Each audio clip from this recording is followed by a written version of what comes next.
Making milk sour in order to reduce carb content. So usually it has 4.8 grams of carbs, of which 4.8 grams are sugar per 100 grams, which means if you have a liter of milk, then this is 48 grams of milk sugar.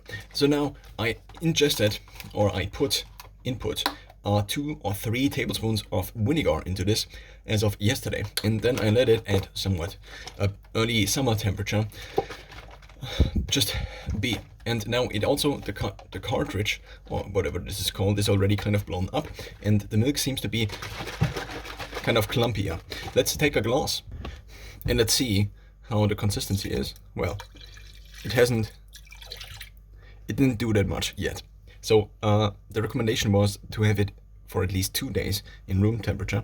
But in the other milk I opened already, so I did this with another cartridge, there already were some clumps in there, which would be an indication that the milk already went kind of sour.